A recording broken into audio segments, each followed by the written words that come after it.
গোলরক্ষক পজিশনে ম্যানচেস্টার সিটির এডারসন কয়েক বছর ধরে বিশ্বের অন্যতম সেরা গোলরক্ষক তিনি। ডিফেন্সে আছেন অভিজ্ঞ থিয়াগো সিলভা, মিডফিল্ডে বিশ্বের অন্যতম সেরা ক্যাসেমিরো, আক্রমণ ভাগে আছেন নেইমার।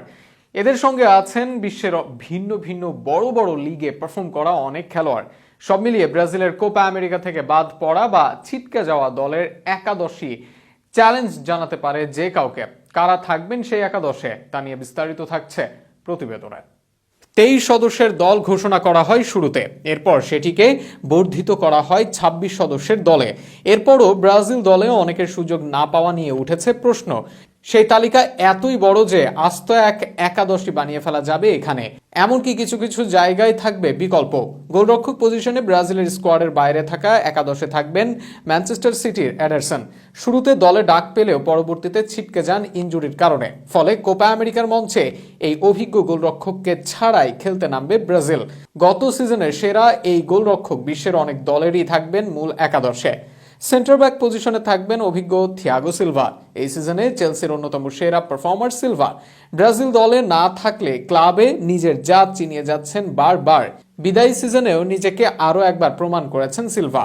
পাসিং, ট্যাকল কিংবা ব্লক সব জায়গাতেই 39 বছরের সিলভাকেও চ্যালেঞ্জ জানাতে পারেন খুব কম ডিফেন্ডার।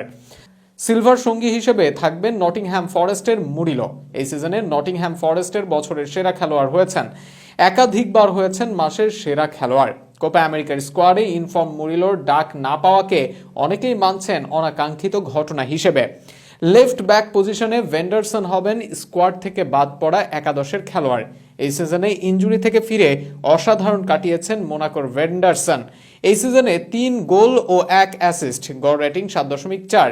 ডিফেন্স ও অফেন্স দুই জায়গায় দারুণ করতে পারেন এই ব্রাজিলিয়ান। লেফট ব্যাকে ভেন্ডারসনের সঙ্গে রাইট ব্যাকে খেলবেন আলেক্সান্দ্রো। গত বিশ্বকাপেও ছিলেন রাইট ব্যাকে দলের নিয়মিত মুখ। বর্তমানে জুভেন্টাস দলে নিয়মিত খেলছেন এই Brazilian right back. Defensive midfielder হিসেবে খেলবেন ক্যাসেমিরো হেনরিক। বিশ্বের অন্যতম সেরা ডিফেন্সিভ মিডফিল্ডার ক্যাসেমিরো, পরিচিত দ্য ট্যাঙ্ক নামে।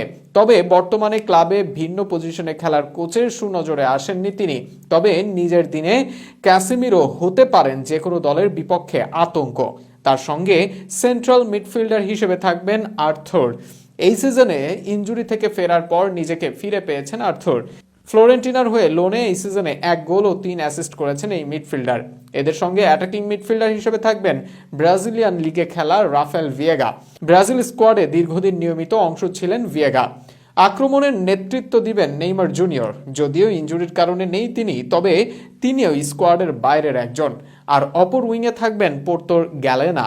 এই সিজনে পোর্তোর অন্যতম সেরা পারফর্মার গ্যালেনা লেফট উইংয়ে খেললেও দলের জন্য খেলতে পারেন ডান দিকেও। আর এদের মাঝে সেন্টার ফরওয়ার্ড হিসেবে থাকবেন টটেনহ্যামের রিচার্লিসন। সব মিলিয়ে এই স্কোয়াডও কোপা আমেরিকায় চ্যালেঞ্জ জানাতে পারে যে কোনো দলকে।